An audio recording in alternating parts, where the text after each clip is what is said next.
The widow of former Calgary Premier Ralph Klein has passed away. Colleen Klein was 83 and passed away 11 years after her husband. Now, the couple met when Ralph was a CTV reporter in Calgary. Now, to chat about this in more detail is our legislative reporter and the Alberta correspondent for the National Post, Tyler Dawson, who joins us once again from our provincial capital in Edmonton. Tyler, many of us would say that Colleen Klein was really Ralph's rock and an integral part of his career.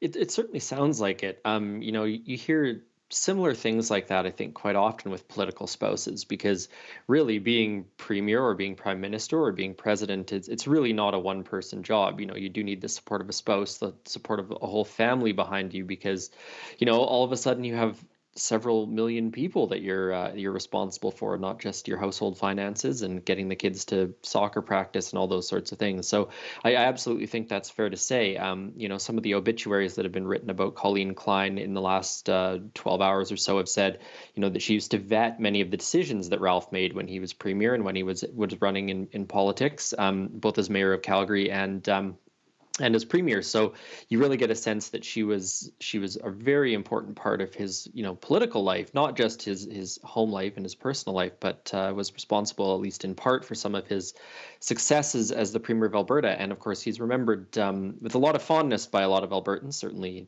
some contention over some of his decisions made and some of his legacy, but still, I think a premier that a lot of people look up to. Premier Danielle Smith has mentioned his name before, and she actually posted quite a nice condolence on X, formerly Twitter, on Tuesday evening about Colleen Klein. So, and I'll just leave the watchers with one other thing, and people may recall that federal environment minister Stephen Guilbeault, when he was a Greenpeace activist, they targeted the Klein family bungalow in Calgary and climbed up on the roof. And the couple's daughter, Teresa, in one of the obituaries, was saying that her mom, who was at home alone at the time, had a broomstick ready and a fish bonker by the side of the bed. So she was ready for battle against the Greenpeace activists that day. I wonder if Colleen Klein also had a little bit of input into the Ralph Bucks that many of us saw many years ago too. I meant to track down a few years ago if all the Ralph Bucks had been claimed. I kind of wondered, what happens if you lived out of province or if you'd been in between houses? Is there still a stack of Ralph Buck checks somewhere? I've always been kind of curious about that. Tyler, a new Leger poll says Albertans' priorities right now are inflation and housing affordability, understandably so. Now, the poll also had kind of a surprising result in that 60% of Albertans are not happy right now with the job that the UCP is doing. But what I'd like to know is how many people were surveyed and which areas of the province were they actually surveyed? Yeah. They actually broke the polling down into Edmonton, Calgary, and sort of the rest of the province. So there's some separate survey stuff there, but the crucial detail there is 60% are not happy with the way the government is tackling inflation and housing affordability. It's not sort of the entire broad swath of what the provincial government is up to, but it's specifically on these top two concerns. Now, I don't think anyone is surprised that Albertans are saying their top priorities are inflation and housing affordability, and of course, healthcare as well. Always sort of a perennial top three contender for biggest issues. But when you have 60% of people saying that the government isn't doing a particularly good job on these priority files, then you've got perhaps a little bit of a problem. I was looking at this week and thinking, well, what is the provincial government doing at the moment on affordability? And I think probably part of the political problem that they have right now is that a lot of these measures were announced in 2022, 2023, and have come to an end. The fuel tax relief is a great example. That's come to an end. That full 13-cent fuel tax is on every liter of gasoline you buy at the pump. There are some programs that are still continuing. There's the low-income transit passes, for example, in some of the major cities. And the government almost stepped away from funding that a few weeks ago, but kept that funding in place in the end. There were affordability checks given out to families and seniors and those on disability. Those have also ended. So as you can see, there are these measures that the provincial government took, but a lot of them have ended. And there just hasn't been a whole lot of talk lately about what the provincial government's responsibilities or potential actions could be on this file. So I think you can see why the UCP is not polling especially well on this particular issue. We're a long way from an election, so it's not like this is an election issue, but it certainly could become a bit of a popularity issue for them as we go into the summer. People have their air conditioning bills, and then we go into the winter and heating bills go back up and that sort of thing. So especially as we look towards the end of this month, when we're going to have a re-energized NDP, the popularity gap in between the NDP and the UCP is narrowing a little bit. I think this is probably something that Danielle Smith and her advisors are, or if they're not already thinking about it, certainly something they're going to want to start thinking about. We were chatting with Chris Sims, the Alberta director of the Canadian Taxpayers Federation, and she pointed out that same point that you made as well regarding the provincial fuel tax.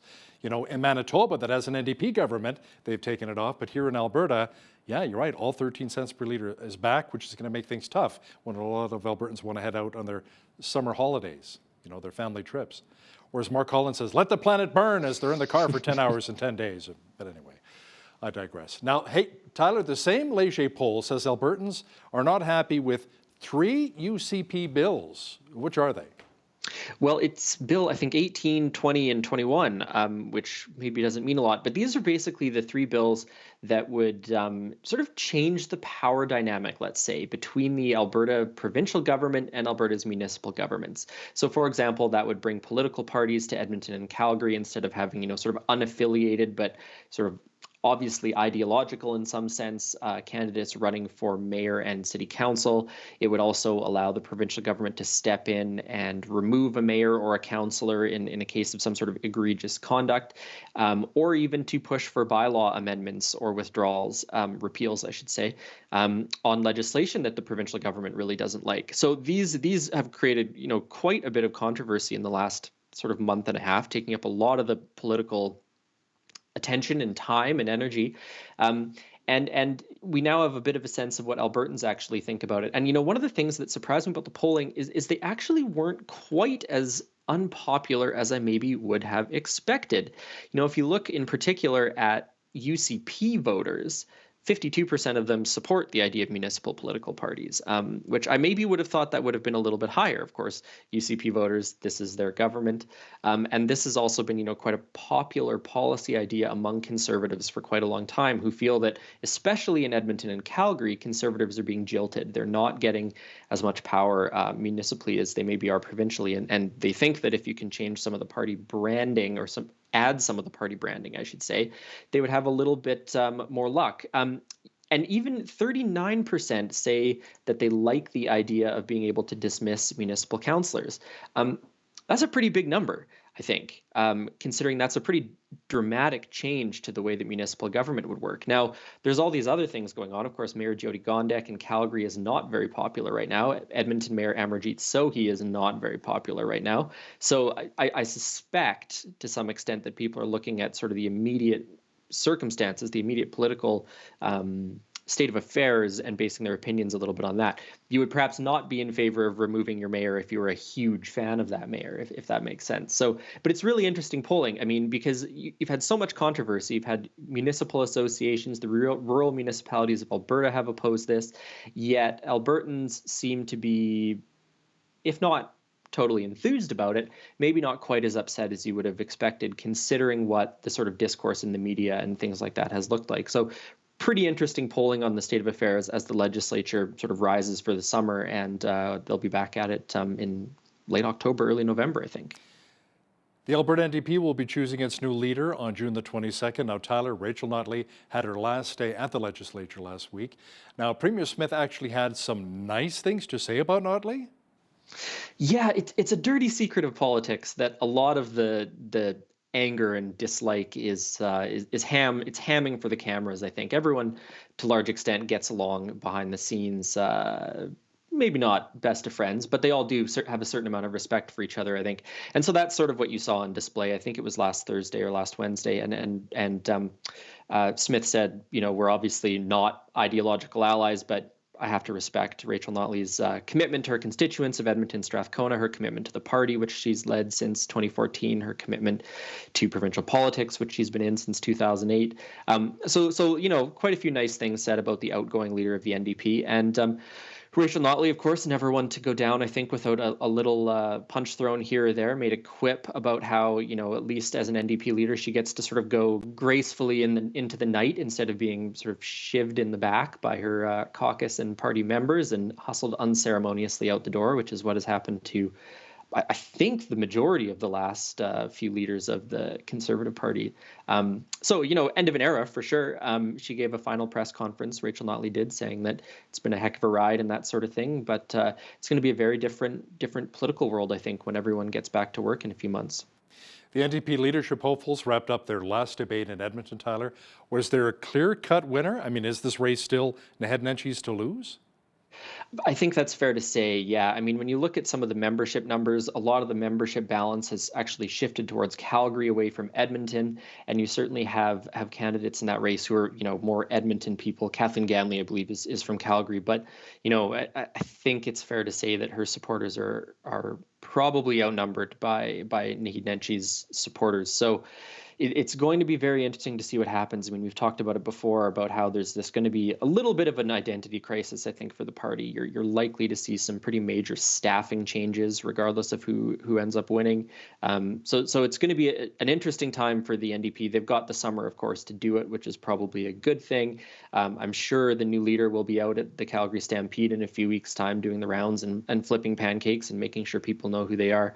But it's been quite interesting as well, because it hasn't been very acrimonious. There was that little flare up a few weeks ago about when Nenshi was mayor of Calgary, if he'd requested some sort of exemptions, I guess, from the then Labor Minister Jason Copping to union contracts. And so there was a bit of a dust up over that, but it's been a very friendly, shall we say, matchup so far. And part of the reason is the NDP doesn't want to be all over the news with horrible stories of infighting, because they are still trailing the UCP. They do want to, come out of the gate strong with a new leader. So it certainly, if people think back to the 2022 UCP leadership campaign, when everyone was going after Danielle Smith and they were, flinging mud at each other, it was great fun to cover and to watch.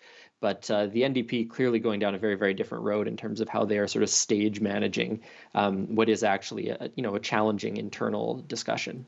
If Nenshi does win, do you think he'll actually move the party a little more toward the center to become that much more attractive to more Albertans?